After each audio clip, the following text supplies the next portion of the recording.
Bonjour chers téléspectateurs et bienvenue dans ce 8e numéro de votre émission L'Art nous parle. Au cours des épisodes précédents, nous avons fait de belles découvertes, raison pour laquelle nous continuons sur notre lancée en allant maintenant à la découverte de l'invité du jour. À la découverte du designer César Dogbo, artiste émérite ayant participé à plusieurs biennales internationales de design. Je suis César Dogbo, artiste designer. Je vis et je travaille à Abidjan, en Côte d'Ivoire. Le design est un outil très intéressant, destiné à l'industrie et à la construction.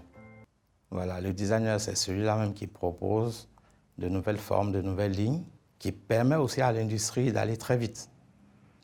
Dans les années 60 jusqu'à 80, un véhicule pouvait tenir pendant 50-10 ans avant que ce modèle-là soit renouvelé.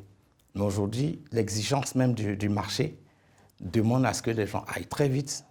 Donc tous les 6 mois, je pense qu'il y a un prototype qui sort de portables, de voitures, de modes, en tout cas dans le textile, dans la construction et dans l'automobile, j'ai dit. Donc en gros, c'est ça le design. Le designer travaille pour l'industrie. Il travaille aussi pour la mode, c'est-à-dire dans le vestimentaire, et il travaille aussi pour la construction en général, l'habitation, les trucs comme ça. Voilà.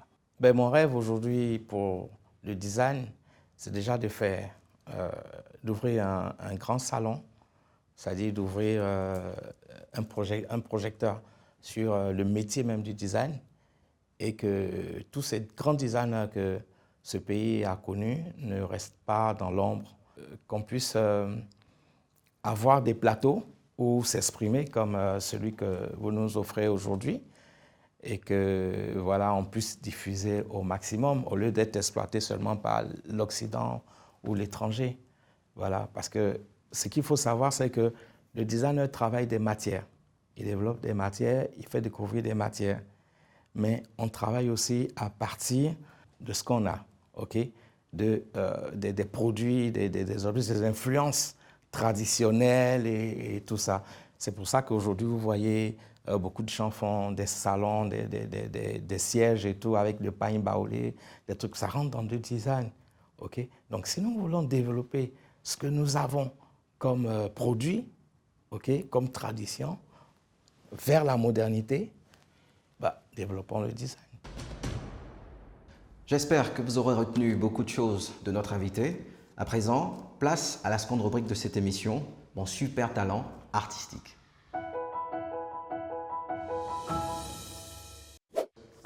Chers téléspectateurs, nous poursuivons la série des focus avec la candidate numéro 2 cette fois-ci, Patricia Rachel Dadjé. Étudiante en Master 2 de peinture à l'École nationale des beaux-arts d'Abidjan, elle utilise comme technique de travail la peinture à huile sur toile. Nous faisons un petit récapitulatif de son parcours au cours de cette émission et profitons pour recueillir l'avis d'un de ses proches. A tout de suite.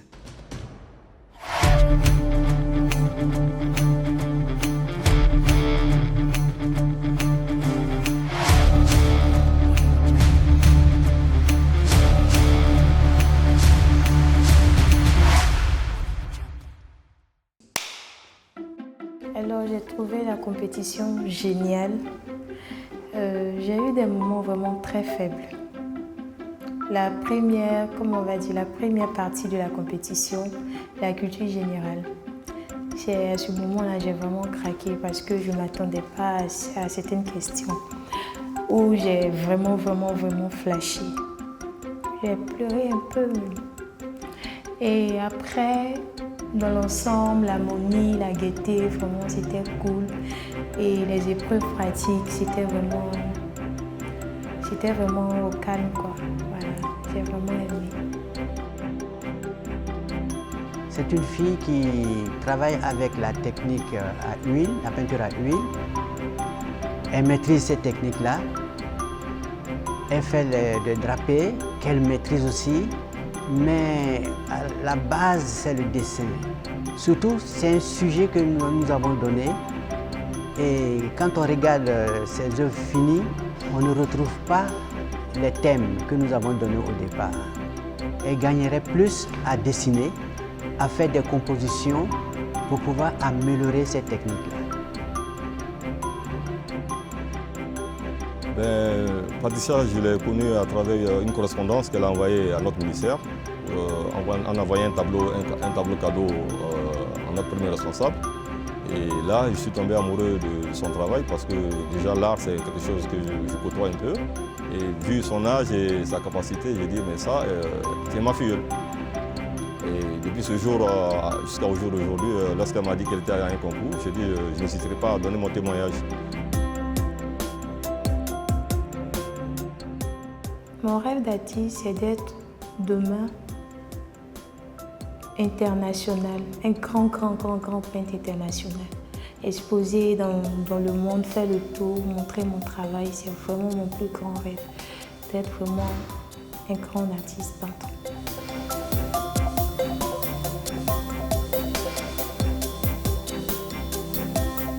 Elle allie la peinture, on va dire, à son bien-être. Elle communique sa bonne humeur. Elle fait de l'abstrait avec un voilage assez impressionnant. Et ce que je peux donner comme conseil à Patricia, c'est de faire rentrer des formes, de faire un certain mixage avec des matières et ça donnera de la diversité à ses toiles. Mon rituel dans la peinture, j'aime beaucoup la musique. Quand je suis en train de peindre, j'aime beaucoup écouter la musique. Quand il n'y a pas de musique, ils ne sont pas la chose. Je constate que tu utilises une technique de l'huile sur toile. Exactement. Et de nos jours, je crois que c'est quand même assez rare parmi les peintres, parmi les jeunes peintres. Seulement, j'aimerais bien pouvoir constater que tu as bien compris le sujet et que cela va transparaître sur ce que tu es en train de faire. Patricia Rachel utilise une technique de la peinture à l'huile.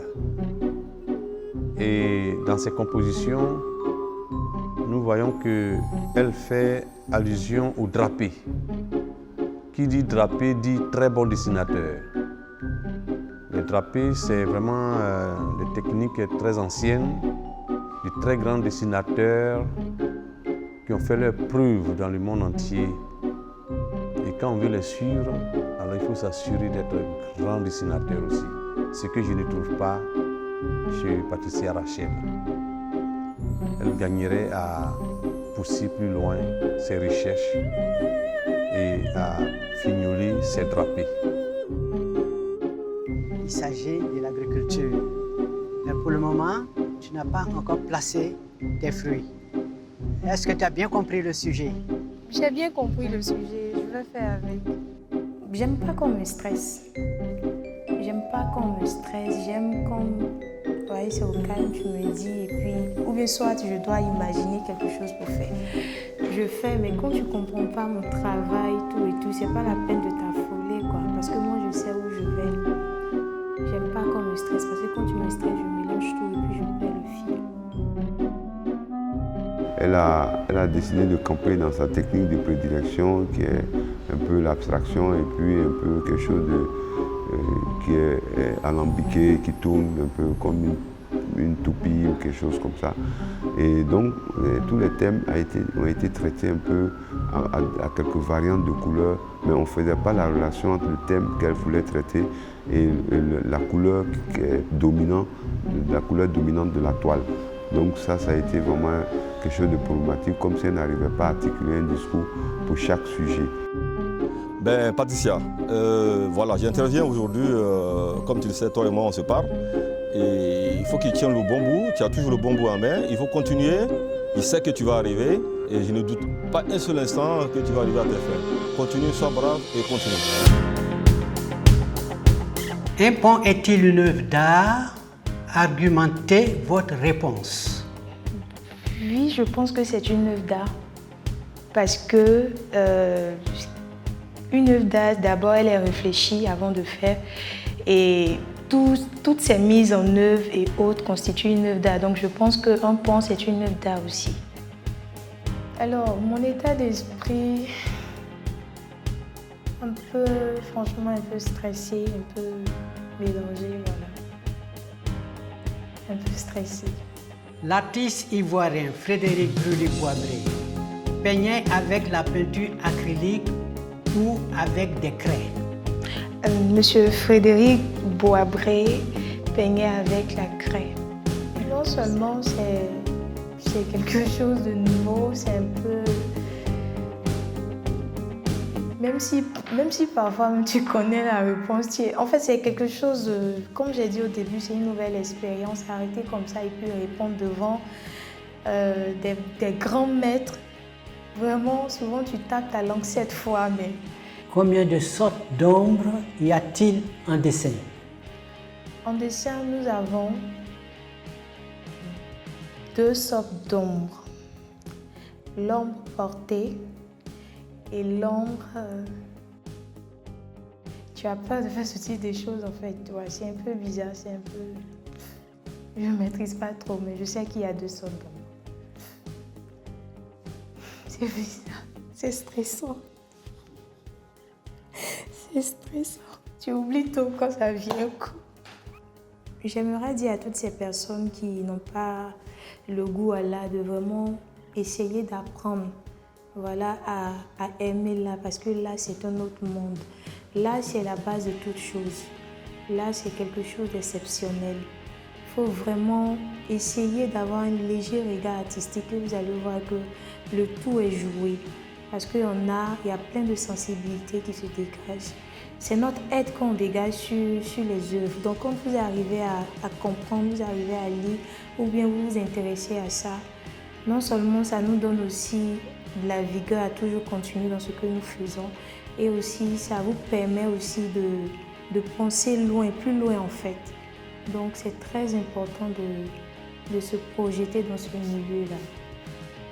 Ça fait du bien. Patricia Rachel Dadje sera-t-elle le super talent artistique de l'année 2021? Pour le savoir, je vous donne rendez-vous à la finale. Dans cette attente, on se retrouve la semaine prochaine. À bientôt.